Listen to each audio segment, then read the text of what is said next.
Welcome to MH academy. As per MHBT academic calendar 3rd week of जूनला डिप्लोमाचा result तिथे declare होणार आहे. जसा डिप्लोमाचा रिझल्ट डिक्लेअर होईल डायरेक्ट सेकंड इयर इंजिनिअरिंगच्या ॲडमिशन प्रोसेसला सुरुवात होणार आहे. आणि डायरेक्ट सेकंड इयर इंजिनिअरिंगला ॲडमिशन घेण्यासाठी तुम्हाला कोणते कोणते डॉक्युमेंट लागणार आहेत, त्याचा ॲडमिशनचा इलिजिबिलिटी क्रायटेरिया काय असणार आहे हे आजच्या व्हिडिओमध्ये आपण समजून घेणार आहे. बघा, direct second year engineering admission for the academic year 2024-25. आता इलिजिबिलिटी क्रायटेरिया काय असणार आहे बघा. तुम्हाला थर्ड इयरला जे विद्यार्थी डायरेक्ट सेकंड इयरला ॲडमिशन घेणार आहेत त्यांना थर्ड इयरला तर तुम्ही ओपन कॅटेगरीचे विद्यार्थी असतील तर तुम्हाला तिथे 45% पाहिजेत. आणि तुम्ही रिझर्व कॅटेगरीचे विद्यार्थी असाल आणि EWSचे विद्यार्थी असाल म्हणजे इकॉनॉमिकल विकर सेक्शनचे तर तुम्हाला तिथे 40% पर्सेंटेज पाहिजेत. थर्ड इयरला ओपन कॅटेगरी असेल तर थर्ड इयरला 45% आणि रिझर्व कॅटेगरी आणि EWSसाठी 40% पर्सेंटेज तुम्हाला तिथे पाहिजेत. आता कुठले कुठले डॉक्युमेंट इथे रिक्वायर्ड आहेत बघा. ऑल कॅन्डिडेटसाठी म्हणजे सगळ्या विद्यार्थ्यांसाठी 10वीची मार्कशीट, तुमची 12वी झाली असेल तर 12वीची मार्कशीट, डिप्लोमा ऑल मार्कशीट बघा. डिप्लोमाच्या तुमच्या ऑल मार्कशीट पाहिजेत म्हणजे ऑल सेमिस्टरच्या. देन लिव्हिंग सर्टिफिकेट किंवा ट्रान्सफर सर्टिफिकेट, दोघांचं एकच नाव आहे.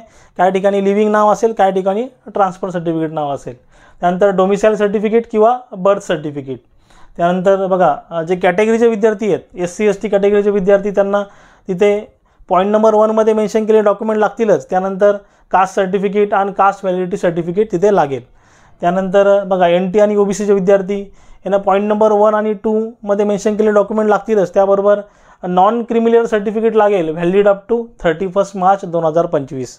आणि बघा, तुमच्याकडे जर कास्ट व्हॅलिडिटी सर्टिफिकेट नसेल तर तुम्ही रिझर्व कॅटेगरीच्यासाठी तिथे इलिजिबल नाही आहेत. लक्षात घ्या, तुमच्याकडे कास्ट व्हॅलिडिटी असणं मस्ट आहे. आणि NT आणि OBCसाठी तिथे नॉन क्रिमिनल सर्टिफिकेट असणं मस्ट आहे. तुमच्याकडे हे डॉक्युमेंट नसतील तर तुम्ही तिथे रिझर्व कॅटेगरीमधून तिथे बाहेर तुम्ही होऊन जाल आणि तुम्हाला तिथे ओपनमध्ये कन्सिडर केलं जाईल.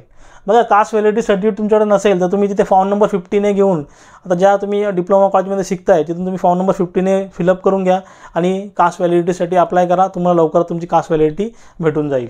आणि EWS, आता स्पेशली ही जी स्कॉलरशिप आहे ही ओपन कॅटेगरीच्या विद्यार्थ्यांसाठी आहे.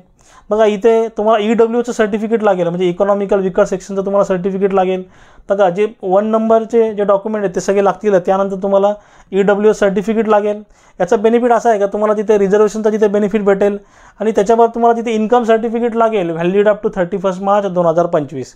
याचा बेनिफिट असा आहे इन्कम सर्टिफिकेटचा का तुम्हाला जरी EWSमध्ये ॲडमिशन नाही भेटलं जरी तुमचं ॲडमिशन ओपन कॅटेगरीमधनं झालं, नॉर्मल झालं, तरी तुम्ही EBC स्कॉलरशिपसाठी ते अप्लाय करू शकता आणि तुम्हाला इथे 50% तुझी ट्युशन फी इथे माफ होते. लक्षात घ्या, तरी तुम्हाला EWSचं थ्रू ॲडमिशन नाही भेटलं आणि डायरेक्ट तुमचं ॲडमिशन झालं तरी तुम्ही EBC स्कॉलरशिपला अप्लाय करू शकता आणि तुम्हाला तिथे 50% ट्युशन फी तुमची माफ केली जाईल. बघा, यामध्ये काय डाऊट असेल तुम्ही जरूर मला कमेंटमध्ये विचारू शकता. आणि मी सांगितलेलं समजलं असेल तर चॅनलला लाईक, शेअर, सबस्क्राईब करा.